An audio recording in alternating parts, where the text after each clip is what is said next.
Ma'am, আপনি ছাদে এসেছেন কেন? আপনি কি না বলা হয়েছে আপনি ছাদে আসবেন না? সারাক্ষণ রুমের ভেতরে ভালো লাগছিল না, তাই। কেউ যদি আপনাকে দেখে ফেলে তখন?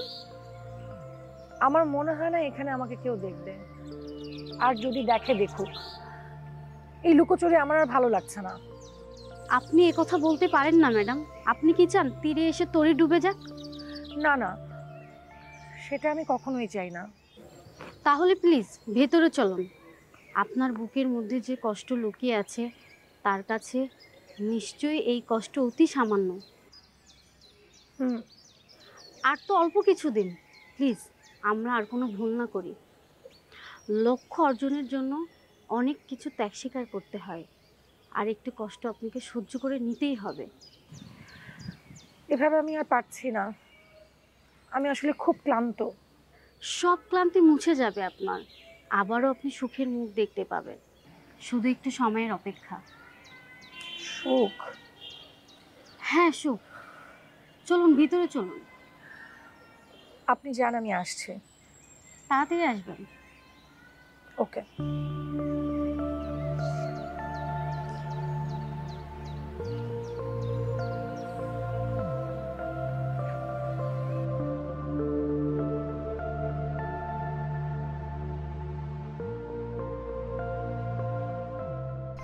আমার এখানে একদম ভালো লাগছে না রাজ সাহেব।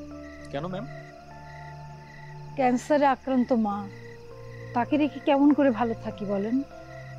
হ্যাঁ, কিন্তু যত দিন যাচ্ছে ততই পরিস্থিতি আরো খারাপের দিকে যাচ্ছে। আমার মনে হয় না যে আপনি খুব দ্রুত এখান থেকে ছাড়া পাবেন। অর্ণবের ব্যাপারে বস কেন কোনো কিছু বলতে পারছে না, এটাই না আমার মাথায় আসছে না। আপনি যেমনটা ভাবছেন তেমন না। বস অলরেডি কাজ শুরু করে দিয়েছে। অর্ণবের ব্যাপারে A to Z ইনফরমেশন খুব দ্রুতই বসের হাতে চলে আসবে। অর্ণব পুলিশের লোক কিনা শুধু যদি এইটুকুই বলে, তাহলে তো আমরা অনেক বিষয় নিশ্চিন্ত হয়ে যেতে পারি। ম্যাডাম, বস 100% নিশ্চিত না হওয়া পর্যন্ত কোনো কিছুই বলবে না। হয়তো এর পেছনে বসের কোনো গেম আছে।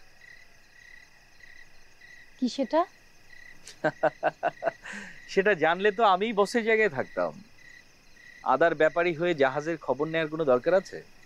এমন একটা সিচুয়েশন তৈরি হবে, জানলে আমি কখনোই এখানে আসতাম না। ম্যাডাম, ঝড়ের মধ্যে সমুদ্রে নৌকা নামিয়েছেন, ঢেবে তো নৌকা একটু দুলবেই। এত অল্পতেই যদি ভেঙে পড়েন তাহলে তো নৌকা ডুবে যাবে। মনোবল রাখুন। আমার বিশ্বাস খুব দ্রুতই এসবের সমাধান হয়ে যাবে।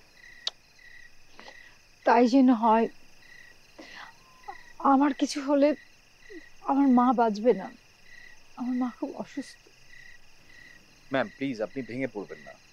আমার বিশ্বাস খুব তাড়াতাড়ি সবকিছু সমাধান হয়ে যাবে। চলুন আপনাকে পৌঁছে দেই প্লিজ।